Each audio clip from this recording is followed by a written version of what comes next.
Olá, sejam todos muito bem-vindos. Estamos começando esse bate-papo com o advogado Cristiano Machado. Ele que é o proprietário do escritório de advocacia Cristiano Machado, para falar um pouco sobre os seus 20 anos, o escritório que completa em 2024 20 anos de atuação numa área específica ligada ao trânsito.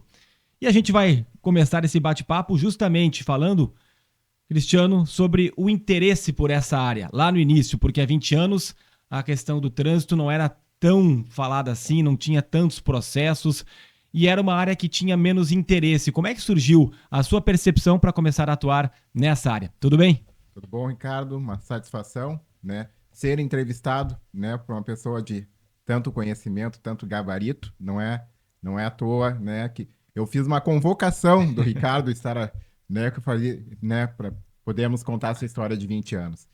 E Ricardo, como é que começou, né? Logo que eu entrei na faculdade, né, nos primeiros semestres, é muito difícil você ter uma contratação de estágio. Né? Ninguém contrata um estagiário primeiro, segundo semestre, pelo menos na minha época. Né? E aí eu decidi fazer um estágio voluntário. Fiz o estágio voluntário com um juiz na comarca de Novo Hamburgo.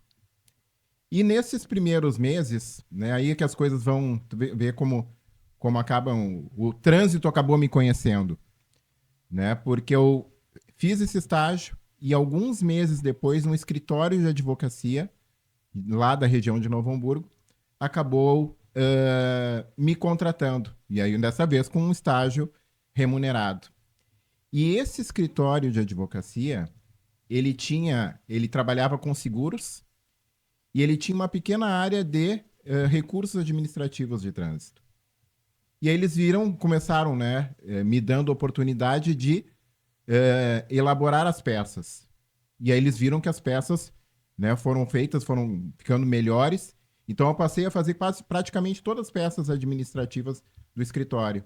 E aí a partir disso que começou o meu interesse. Opa, está aqui uma situação, está aqui uma área que eu talvez vou gostar no futuro de trabalhar, né? Graças a esse incentivo desse escritório de advocacia. Foi algo que surgiu então em meio a seu primeiro e segundo emprego, não era um foco teu começar a trabalhar nessa área do trânsito, mas viu ali uma grande possibilidade. Exatamente. Em nenhum momento aqui o trânsito é um bom nicho, né? Até porque não tinha uma especialidade. Então, a partir dali que eu, né, acabei conhecendo o trânsito e comecei a desenvolver a atividade. Bom, passando da fase do estágio até chegar ao escritório de advocacia Cristiano Machado, como é que foi esse processo? Esse processo, o que acontece na vida, nós precisamos também ter sorte, né?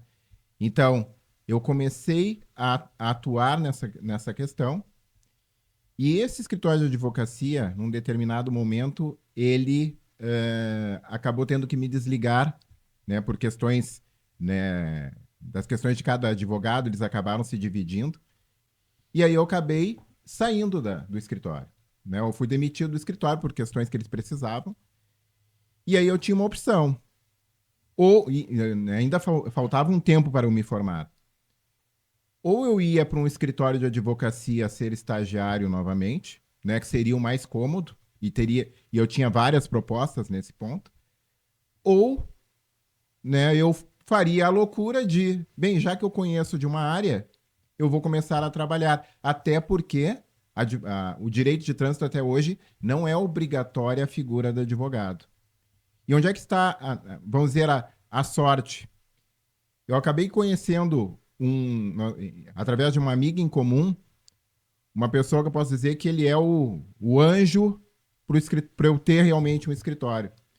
Foi o advogado Fernando, em que, como eu não poderia advogar, né, e ele já advogava e tinha interesse em advogar, né, nós unimos o meu conhecimento com a especialidade dele já na advocacia.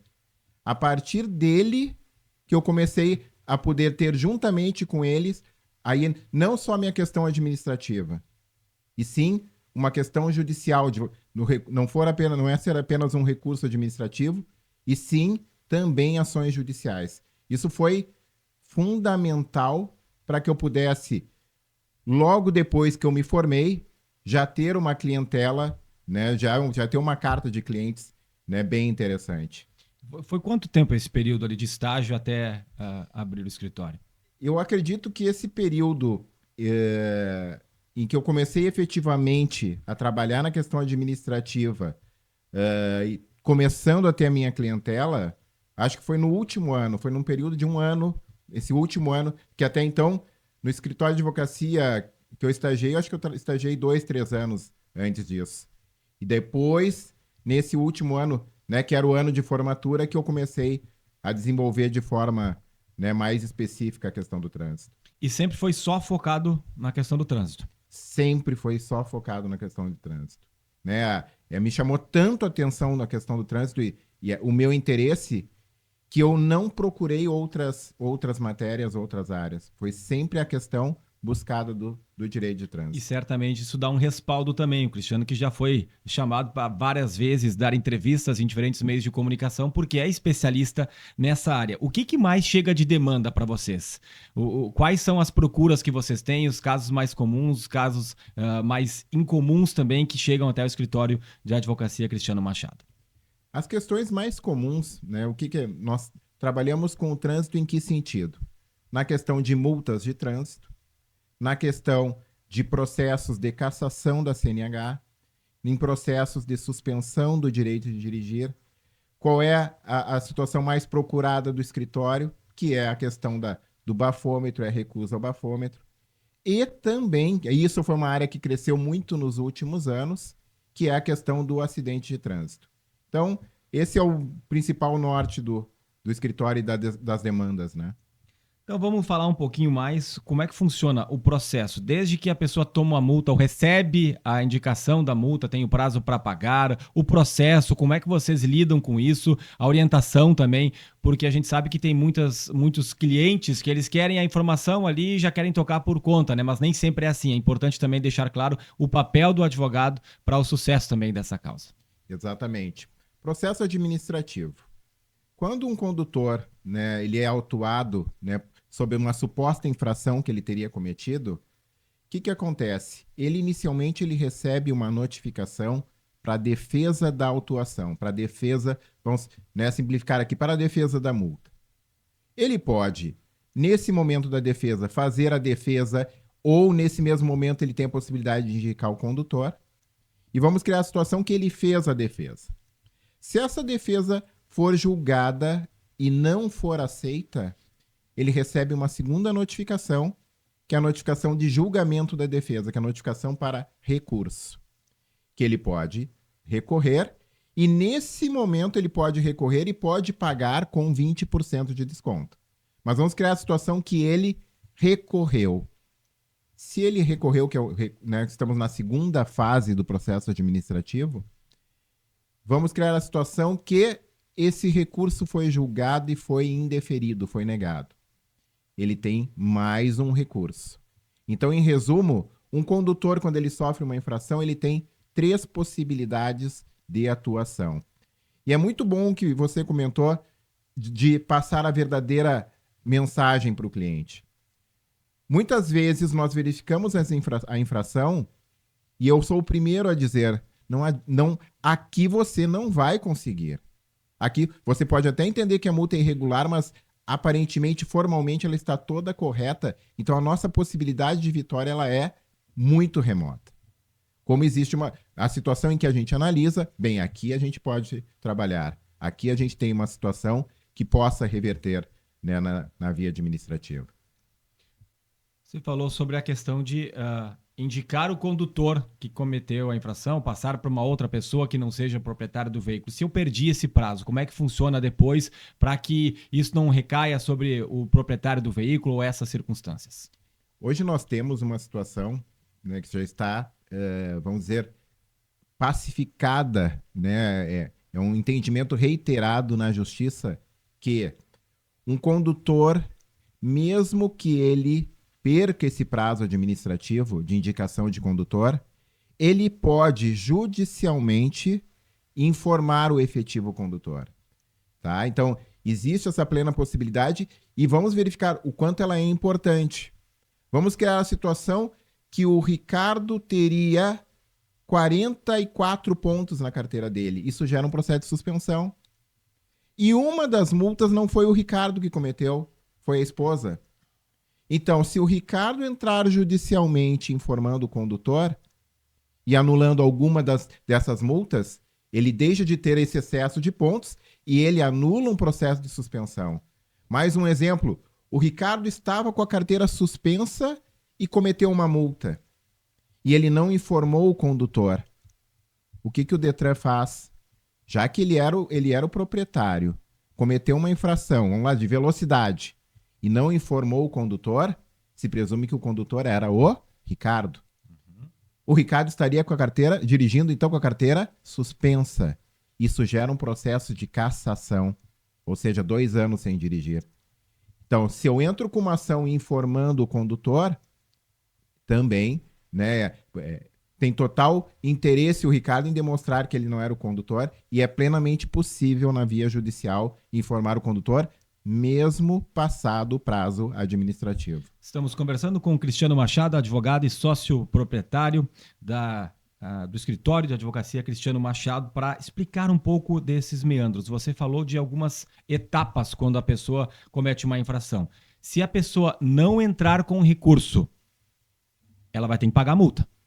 Ou tem alguma forma disso não acontecer? Existem exceções. E isso é muito importante que o condutor, que o público saiba. Existe uma situação que é a multa de velocidade média ou leve.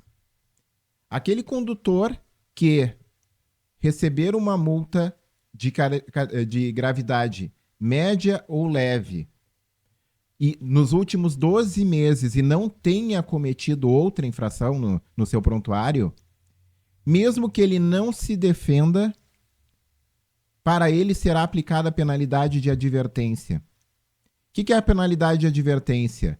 Não incide pontos e a multa não é cobrada. E eu cito a multa, uma das multas mais comuns ocorridas na sociedade, que é a multa por excesso de velocidade até 20%. Esse condutor que receber esse tipo de multa e não tenha cometido multa nos últimos 12 meses, ele não terá que pagar a infração. E ele precisa fazer alguma coisa? Ele não precisa fazer absolutamente nada. Se o órgão administrativo, mesmo nessa situação, encaminhar para ele uma notificação para pagamento, cabe a ele recorrer e mostrar que ele tem direito à penalidade de advertência. Os órgãos de trânsito, na sua grande maioria, têm aplicado a penalidade de advertência. Mas eu já vi exceções que, talvez por erro do sistema, não tenham visto que era o caso de advertência. E mais uma situação. Às vezes nós temos aquele condutor que recebe a multa e ele, mesmo no prazo de defesa, ele paga a multa. E depois ele recebe, mesmo assim, ele vai receber a penalidade de advertência. Eu tive uma situação em que eu tive que esclarecer para o meu cliente: o senhor teve uma penalidade de advertência e pagou a multa. O senhor pode pedir a devolução dela. E mais, mesmo aplicada a penalidade de advertência, existe possibilidade de recurso? Porque existe a penalidade de advertência, ela não incide pontos, não incide valor, mas, por exemplo, a pessoa perde o seguro, o desconto do motorista. E tem condutor que não quer penalidade de advertência. Ele quer demonstrar efetivamente que ele não cometeu. Então, além disso, ele pode recorrer mesmo que o dano da advertência seja muito pequeno, né? Mas aqui é um ponto importante, então. Não vai ter que pagar a multa, não vai ter os pontos na carteira, mas perde o desconto quando vai ter que pagar o IPVA. Efetivamente perde o desconto. Isso não tem como escapar. Não.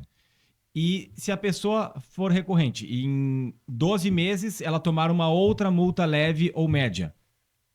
Aí essa multa, aí ela é cobrada e vai incidir pontos e vai incidir, também vai ter que fazer o pagamento. Mas vamos lá, é pela pessoa. Vamos criar uma situação que no veículo do Ricardo ele teve uma penalidade de advertência e uma outra pessoa cometeu uma multa leve ou média. Também vai incidir a advertência. Não é porque já teve nesse veículo. É pela pessoa. Né? Então, Pode um mesmo veículo, então, conduzido por 2 pessoas, ter uma penalidade de advertência?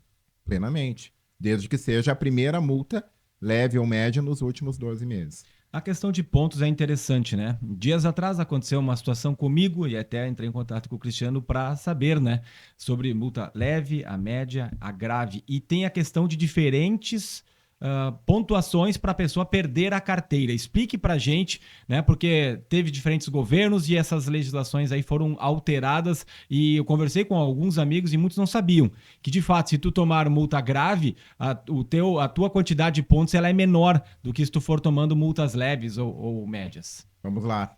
Falando de forma específica quanto ao processo de suspensão por excesso de pontos. Qual é o limite? Aquele condutor que não tiver multa gravíssima, o limite dele nesse período de 1 ano é 40 pontos. Então, se ele tiver 40 pontos, ele tem um processo de suspensão. O condutor que tiver uma multa gravíssima, o limite dele já baixa para 30 pontos. O condutor que tiver 2 multas gravíssimas, o limite dele já baixa para 20 pontos. Então, o que condiciona o limite de pontos é o número de gravíssimas. Que multas gravíssimas? Ultrapassagem pela contramão, sinal vermelho. E aí existem outras multas. Mais uma gravíssima, bem comum, manusear o celular enquanto dirige. Isso são as multas gravíssimas que diminui o seu número de pontos no ano, né?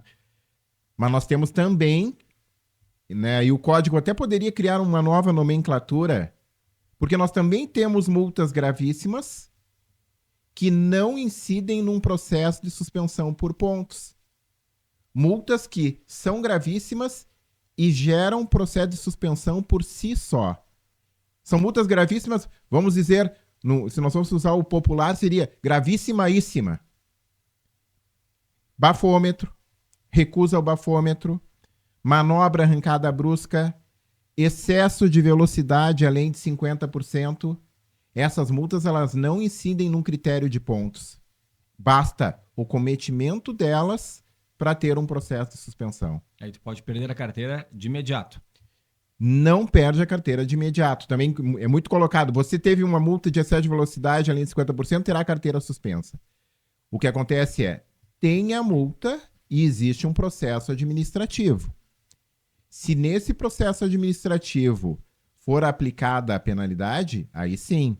Né? Só situando, um processo de suspensão por excesso de velocidade, qual é a pena? Ela pode variar de 2 a 8 meses. Um processo de bafômetro e recusa ao bafômetro, qual seria a pena? 1 ano. E voltando à questão do processo por pontos, qual poderia ser a penalidade por excesso de pontos? De 6 a 12 meses. Então, tudo depende do tipo de processo para a gente poder ter uma aplicação de penalidade de suspensão. Eu só queria voltar ali na questão da gravíssima, só para ter ideia. A gravíssima são 7 pontos na carteira. Exatamente. E é 1 ano para aquele limite. Vamos dizer, tomei 2 gravíssimas, eu vou ter o limite de 20 pontos. Exato. Então, tomou 3 gravíssimas, perde a carteira. Tomou 3 gravíssimas, qual será o limite? Quanto é que ela está tendo no prontuário? Está tendo 21 pontos. Vai ser gerado um processo de suspensão. Porque né, ele tem 21 pontos e ele nem precisa ter 3 gravíssimas. Ele tem 2 gravíssimas, que são 14 pontos, e mais 2 de velocidade até 20%. Ele já excede os 20 pontos. Né? Então, o que acontece é, no momento que você tem 2 gravíssimas, você tem 14 já. Então, o seu limite até o final, até o período de 1 ano, tu tem mais 5 pontos para poder ter na carteira, que seria 19 para não ter processo de suspensão. E aí, voltando para a questão do bafômetro, agora tem uma história que até o pão poderia ter teor de álcool e a pessoa muitas vezes fica com medo de soprar o bafômetro, a recusa. Qual a orientação que você passa nesse sentido? Vamos esclarecer algumas lendas da recusa. Às vezes, quando sou questionado no escritório, a pessoa me coloca por que ela não fez o bafômetro. Ah, porque eu estava na fiscalização e disseram que se eu fizesse o bafômetro eu poderia ser preso. Vamos situar para a população. Isso existe? Ninguém que recusa ao bafômetro, meramente recusa ao bafômetro, pode ser preso. Para você ser preso numa fiscalização, você precisa, né, ao recusar o bafômetro, precisa ter visíveis sinais de embriaguez. Essa é uma hipótese que a pessoa pode ser presa. E aí é o que? É o olho? É o hálito? Hálito alcoólico, vestes descompostas, marcha ebriosa, são uma série de características que o agente de trânsito tem a possibilidade num documento chamado termo de constatação de embriaguez. Ele pode atestar isso, e aí isso é tipificado como dirigir sob influência de álcool. Aquele que meramente recusa e não tem sinais de embriaguez, como eu coloquei, não há mínima possibilidade de ocorrer uma prisão. E colocando a questão do pão, nós temos o pão, agora a moda é o pão, que agora quando a gente coloca alguma coisa nas redes sociais, né, todo mundo fica na dúvida, a moda é o pão. Nós temos o enxágue bucal, né? Então, o bombom de licor. Eu acho interessante que as pessoas falam muito sobre isso. E aí, no meu modo de ver, as fiscalizações elas são aplicadas da maneira equivocada. O que a gente busca? Nós buscamos evitar que alguém conduza veículo com algum sinal de embriaguez. Eu vou multar alguém porque tinha uma alcoolemia em razão do pão que ele ingeriu. E isso que está circulando nas redes sociais, saiu um vídeo de um Detran, de eu não sei qual era o estado, em que inclusive o fiscal de trânsito disse: você precisa verificar o que você está ingerindo antes de dirigir. Imagine o Ricardo num restaurante, vem uma entrada e ele... eu gostaria de saber qual é o que existe aqui, né? Qual é os elementos desse pão. Nós precisamos mudar a ideia. Vamos penalizar quem apresenta algum sinal de embriaguez. É essa situação que nós precisamos ter na sociedade. Grande parte dos condutores que são autuados, eles não apresentam nenhum sinal de embriaguez. E eu sou... ao mesmo tempo que eu protejo, a minha visão é de proteger esse tipo de condutor, nós poderíamos mudar a regra em relação ao condutor que apresenta sinais de embriaguez e que causa esse risco ao trânsito. Não deveria ser 1 ano. Nós precisávamos ter uma penalidade até de 2 anos, uma cassação de carteira. Mas a gente não pode colocar todo tipo de condutor no mesmo nível. Essa é a minha versão sobre nessas questões. E tem também a questão de quanto que a pessoa ingeriu de álcool, soprar o bafômetro, não soprar. A questão de não soprar o bafômetro. É importante depois a pessoa recorrer, porque muitos se falam, daqui a pouco não vai conseguir ter êxito no processo, não vai conseguir vencer, tirar essa multa. O que dá para falar para essas pessoas? É curioso esse comentário, Ricardo, porque quando eu sou procurado no escritório, a primeira coisa que alguém que recusa o bafômetro me diz, grande parte, é: doutor Cristiano, eu estou vindo aqui, eu sei que ninguém ganha, mas eu vim aqui para ver o que dá para fazer para segurar a penalidade. E eu coloco: se ninguém ganha, por que estão me procurando?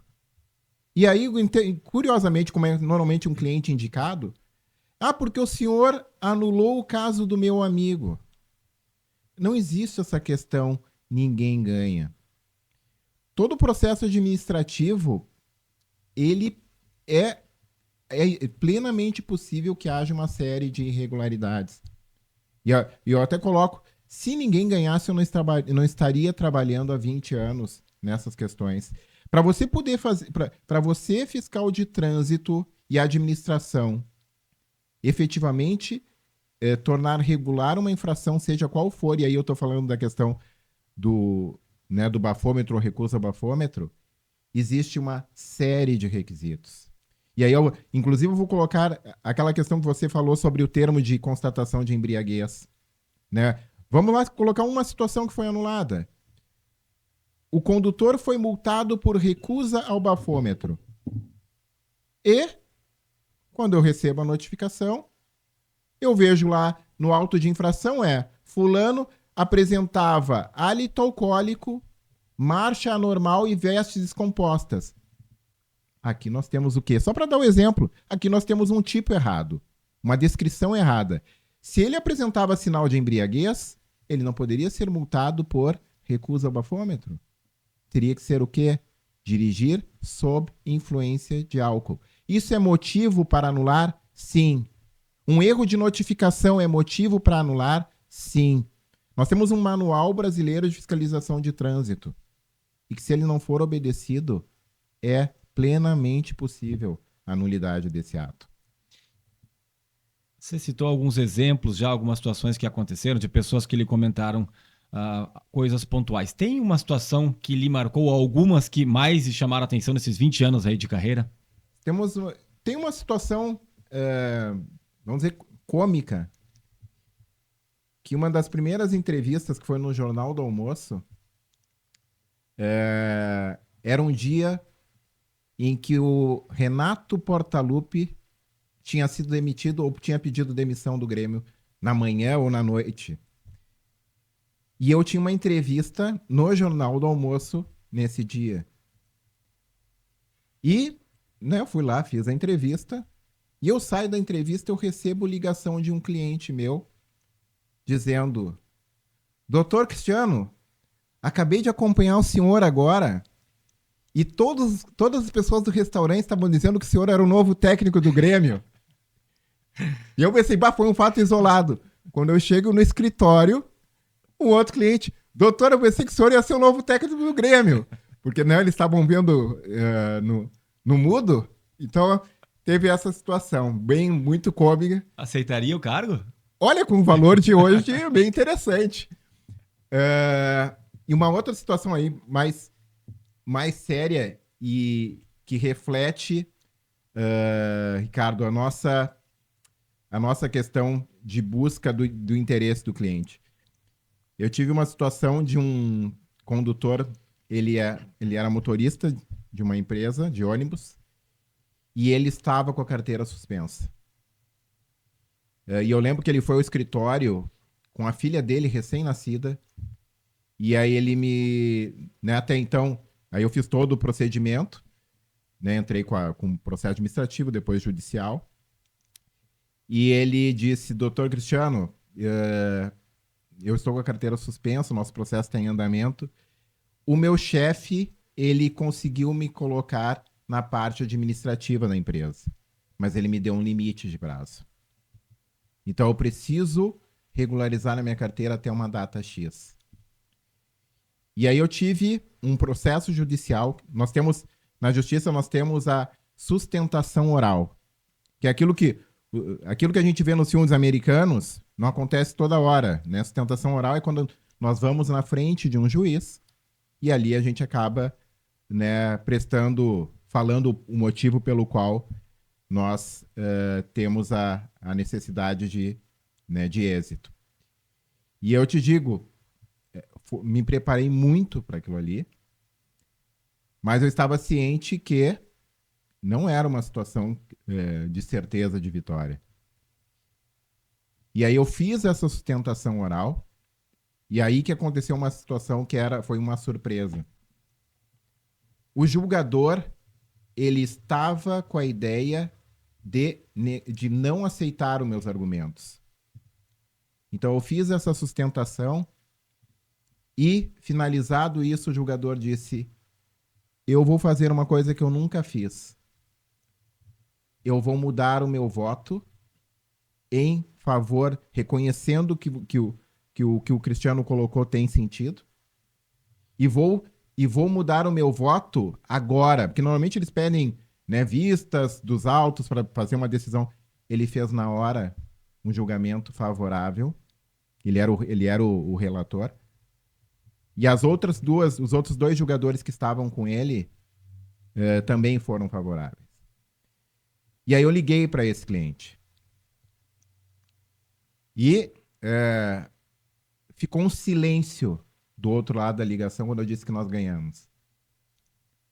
E aí depois ele disse, chorando, doutor, o senhor salvou a vida da minha família.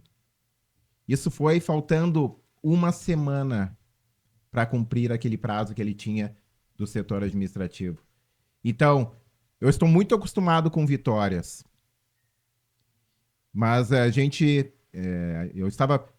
o meu sentimento era, e se houvesse a derrota?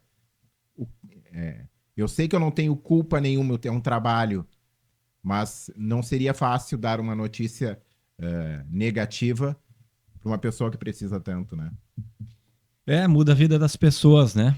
E até para esclarecer, quanto tempo que a pessoa fica sem a CNH, aquele que teve a carteira cassada, a habilitação cassada, e como é que é o processo também para recuperá-la, né? Porque isso é um ponto também que é importante destacar, porque as pessoas muitas vezes não se dão conta disso e pode gerar um grande transtorno na sua vida, como foi o caso desse cliente. Vamos lá, nós temos o carteira, é muito boa a pergunta, porque as pessoas usam o termo cassada, mas nós temos a carteira suspensa e a carteira cassada. Carteira suspensa, o que ela é? Ela fica por um tempo. Então, pode ter uma penalidade, como eu coloquei anteriormente, de 6 a 12 meses. Pode ter uma penalidade de 12 meses. Mas vamos falar da recusa. Ele teria a carteira suspensa por 1 ano. E aí, além desse 1 ano, ele tem que fazer reciclagem e prova teórica. Mais nada. O cassada é um pouco mais grave. Bem mais grave. O cassada ocorre numa situação, principalmente quando alguém é abordado dirigindo com a carteira suspensa. E o que é o cassado? O cassado ficaria 2 anos sem dirigir, teria que fazer curso de reciclagem, prova teórica e prova prática. Não tem aulas de rua de direção, é quase uma carteira nova, né? Porque tem que se submeter à aula prática também, depois desse período de 2 anos sem dirigir. 20 anos completados nesse ano de 2024 do escritório de advocacia Cristiano Machado. Como é que foi a sua caminhada? Citaste o Fernando, né? Logo no início, mas quem mais esteve ao seu lado? Questão de sócios, de colaboradores, para chegar até esse período que a gente sabe que a maioria das empresas não consegue chegar. Muitos param ali antes dos 5 anos até. Isso é dado que existe aqui no Rio Grande do Sul e acredito que no Brasil não seja muito diferente. Qual o sucesso, como é que chegou até esses 20 anos e quem é que fez parte de toda essa trajetória? Ricardo, muitas pessoas fizeram parte, né? Vamos começando desde a nossa base familiar. As pessoas que trabalharam para Cristiano Machado, né, que foram muito importantes para o escritório, as pessoas que trabalham com Cristiano Machado, uma centena de advogados parceiros, empresas parceiras, né? Mas aí eu vou citar, né, você já ouviu o Abel, treinador do Palmeiras, comentar da esposa dele, que a esposa dele era o segredo do sucesso. Muitos não percebem, não sabem, e eu vou falar, vou dar uma de Abel. A minha esposa é segredo do sucesso. Cristiano Machado, ela estaria hoje atuando? Estaríamos. Talvez não com o nível que nós chegamos, né? A minha sócia Melissa, esposa, ela é fundamental para esse crescimento, porque não é só uma questão de parceria, é uma questão de ideias, né? Não é concordar com tudo que o Cristiano diz. O Cristiano Machado se profissionalizou muito mais com, né, a Melissa no escritório. Então, ela mudou o patamar do escritório Cristiano Machado. Isso é algo até mais recente, né? Inclusive tem um novo escritório num belíssimo local, fala um pouco dessa mudança, se passou pela Melissa também, né? Mas esse novo ponto e o que está repercutindo para vocês? Essa ideia do novo escritório, parte da nossa ideia, minha e da Melissa. E sabe, Ricardo, o meu pai, ele sempre colocou, tu não precisa ser o melhor, mas tu tem que ser muito bom no que tu faz. E eu queria ter um escritório que realmente, quando um cliente procurasse, ele buscasse o nível de perfeição em todos os pontos. E ter o escritório Pontal, no Pontal Office, né, nós criamos, o escritório foi muito pensado em todos os pontos dele. Hoje talvez seja o melhor local de Porto Alegre, porque eu queria ter um escritório, ter um reconhecimento do escritório como eu vejo outras prestações de serviço. O Ricardo, quando ele vai num show, eu quero que tu deve ter um show inesquecível, tu deve ter um restaurante inesquecível. Então eu queria fazer uma prestação de serviço inesquecível. E nós conseguimos isso porque todos os clientes que foram ao escritório, nesse novo escritório, né, todos elogiaram muito, né, a excelência do serviço. E era aí que eu queria chegar. Né? Por isso, a busca desse escritório, talvez hoje no melhor ponto de Porto Alegre. As margens do Guaíba, em Porto Alegre, um belíssimo espaço mesmo. Bom, para a gente fechar aqui, Cristiano Machado, advogado, proprietário do escritório de advocacia que completa, então, 20 anos. A sua opinião, a perspectiva no direito do trânsito aqui no Brasil? O direito do trânsito, eu faço uma crítica hoje, porque quando eu comecei, eu tinha 2 advogados como referências, né? E eram os 2 únicos que atuavam em direito de trânsito, em que eu estudei o trabalho deles como modelo. Hoje, infelizmente, nas redes sociais, as pessoas estão à busca de que não é o estudo do trânsito, é criar uma determinada algum nicho do trânsito para ter seguidores, para vender. As pessoas estão deixando a competência como segundo passo. E eu vejo isso muito no trânsito hoje. Hoje nós temos uma infinidade de advogados de trânsito. Alguns muito bons. E uma boa parte, infelizmente, que realmente estão desqualificando o nosso trabalho. Aliás, estão dando trabalho para os advogados de trânsito que depois precisam efetivamente tentar contornar o problema, né? Então a gente precisa de qualidade. E isso em todos os âmbitos, né? Em todas as profissões, infelizmente, as redes sociais foram um lado muito bom, mas ao mesmo tempo ela acaba, né, criando imagens que nem sempre conferem com a realidade. Quem quiser entrar em contato, quem tiver algum problema de trânsito, faz como para contatar com vocês? Pode acessar o nosso site www.cristianomachado.adv.br, lá tem todos os dados de contato, né? Ou o nosso Instagram, Cristiano Machado ADV. Tá bom, Cristiano. Chegamos ao fim, então, desse bate-papo aqui pelo YouTube, para quem está acompanhando. Mensagem final aí para quem acompanha esse bate-papo, para quem quer saber mais de trânsito, para quem ficou com alguma dúvida ainda, ou, enfim, daqui para frente, as pessoas que quiserem lhe procurar, além dos contatos já passados. Ricardo, fica aqui né, colocando mais uma vez, quem tiver qualquer dúvida de trânsito, que procure a Cristiano Machado.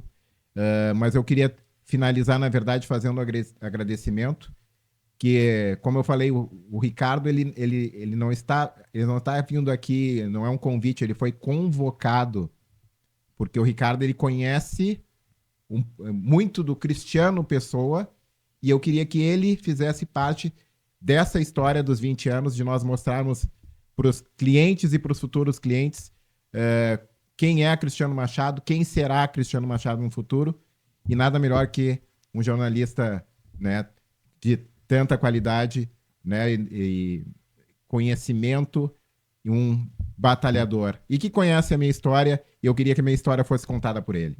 Que legal, Cristiano. Agradeço. Cris, né, como a gente conhece, o Cristiano Machado. Legal, muito legal ter entendido um pouco mais de trânsito. É um assunto que volta e meia as pessoas têm dúvida. Essa história do Renato Portaluppi eu não sabia, que tinham te confundido como novo técnico do Grêmio, também bastante curiosa aí. E mais sucesso para ti. Me lembro da festa de 15 anos, quando a minha filha ainda era pequenininha, nós estávamos lá celebrando. Hoje estamos aqui fazendo um podcast, enfim, gravando esse vídeo que vai ficar aí para a eternidade, completando 20 anos. Daqui a pouco vem os 25, os 30 e assim por diante, porque a gente sabe da tua qualidade. Sucesso para ti, para Mel, para Melissa, para toda a equipe do escritório.